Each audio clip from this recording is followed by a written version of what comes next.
देखिए, सरकार की मंशा है कॉरिडोर बने और उसमें माननीय उच्चतम न्यायालय का दिशा निर्देश है, उनके द्वारा ही निर्णय दिया गया है कि कॉरिडोर बनाया जाए। और उसके साथ साथ आज के समय में कॉरिडोर की वृंदावन में आवश्यकता है, बिहारी जी का कॉरिडोर बने जिससे आने वाले श्रद्धालुओं को बड़ी आसानी से ठाकुर बांके बिहारी जी के दर्शन हो पाएँ। ये प्रदीप माथुर जी के बारे में तो मैं क्या कहूँ, वो प्रदीप माथुर जी से आप पूछना।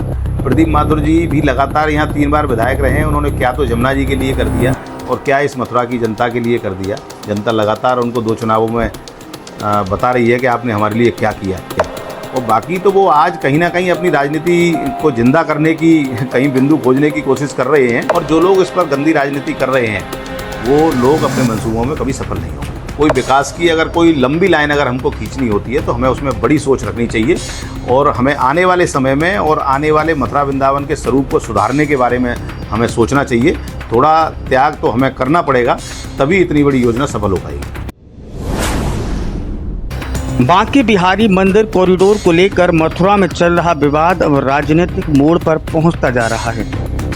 जहां अब तक गोस्वामी समाज इस परियोजना का विरोध करता नजर आ रहा था, वहीं विपक्ष भी इस मामले को लगातार उठाने का प्रयास कर रहा था। वहीं अब भारतीय जनता पार्टी के स्थानीय नेतृत्व ने इसे लेकर अपना रुख स्पष्ट कर दिया है। भाजपा महानगर अध्यक्ष हरिशंकर यादव एडवोकेट उर्फ राजू यादव ने शनिवार को साफ शब्दों में कहा कि कॉरिडोर तो बनकर रहेगा, वो इस समय की जरूरत है। उन्होंने विरोध कर रहे पक्षों पर तीखा प्रहार करते हुए कहा कि कुछ राजनीतिक ताकतें गोस्वामी समाज को गुमराह कर रही हैं। उन्होंने कहा कि गोस्वामी समाज हमारा अपना है, हम उनसे संवाद कर रहे हैं और जो भी गलतफहमियां हैं उन्हें शांति और बातचीत के माध्यम से दूर किया जा रहा है। उन्होंने कहा कि ये माननीय सुप्रीम कोर्ट का आदेश है जिसे पूरा करना होगा। महानगर अध्यक्ष ने यह भी कहा कि अभी जो लोग इस परियोजना का विरोध कर रहे हैं, भविष्य में वही लोग इसके बनने के बाद स्वागत करते नजर आएंगे। उन्होंने दावा किया है कि यह कॉरिडोर न केवल तीर्थयात्रियों की सुविधा के लिए आवश्यक है, बल्कि इससे मथुरा का धार्मिक महत्व और पर्यटन दोनों को लाभ मिलेगा। भाजपा की यह प्रतिक्रिया उस समय आई है जब गोस्वामी समाज द्वारा लगातार विरोध प्रदर्शन किए जा रहे हैं और विपक्षी दल इस मुद्दे पर योगी सरकार को घेरने का प्रयास कर रही है। इस बीच मथुरा के विपक्षी नेताओं पर जिला अध्यक्ष ने तीखे प्रहार किए। तो देखना होगा कि भाजपा के इस सख्त रुख के बाद संवाद की कोशिशों को कितना समर्थन मिलता है और मथुरा का यह बहुचर्चित कॉरिडोर परियोजना क्या वाकई जमीन पर उतर पाती है या विरोध की लहरें और तेज होती रहेंगी। देखिए, सरकार की मंशा है कॉरिडोर बने और उसमें माननीय उच्चतम न्यायालय का दिशा निर्देश है, उनके द्वारा ही निर्णय दिया गया है कि कॉरिडोर बनाया जाए। और उसके साथ साथ आज के समय में कॉरिडोर की वृंदावन में आवश्यकता है, बिहारी जी का कॉरिडोर बने जिससे आने वाले श्रद्धालुओं को बड़ी आसानी से ठाकुर बांके बिहारी जी के दर्शन हो पाएँ।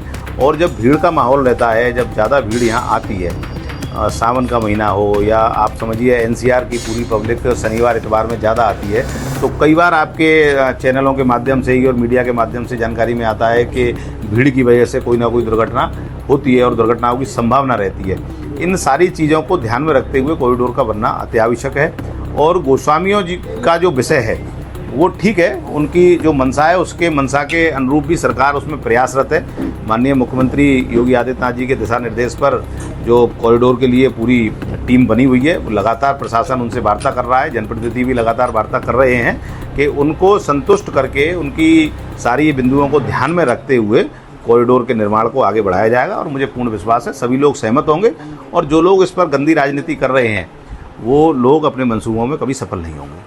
गोस्वामी समाज जहां एक ओर पुरातत्व का हवाला देता है और अधिग्रहण की बात करता है, तो वहीं विपक्ष भी अपनी इसमें भूमिका निभा रहा है। विपक्ष तरह तरह के सवालों में सवाल कर रहा है, तो ऐसे में क्या कुछ कहेंगे?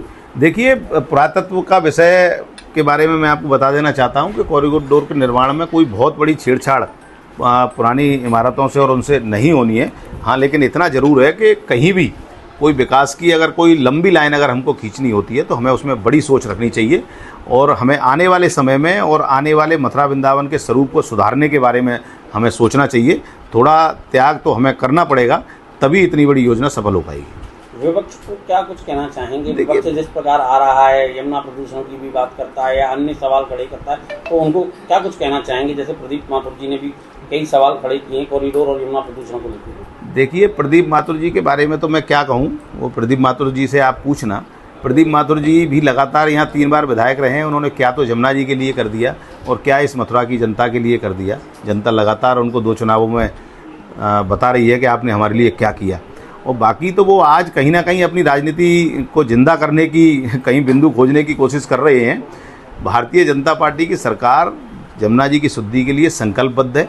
दिल्ली में कांग्रेस की सरकार थी, तब कांग्रेस ने क्या किया, केजरीवाल की सरकार थी, उसने क्या किया।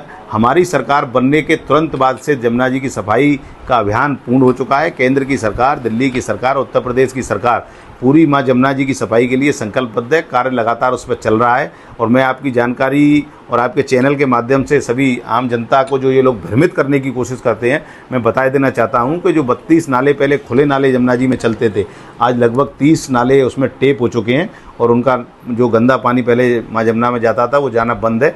बाकी की 2 नाले भी उसमें जल्दी टेप हो जाएंगे। बाकी ये लोग सिवाय राजनीति के अलावा दूसरा कोई काम आज तक इन्होंने किया ही नहीं। At GLA University, we make the way. We inspire. We are a family bound by a common bond. We lead. We innovate. The record breakers. The cheer makers. The dreamers. GLA University. Whether the goal is to get a job or to create a job,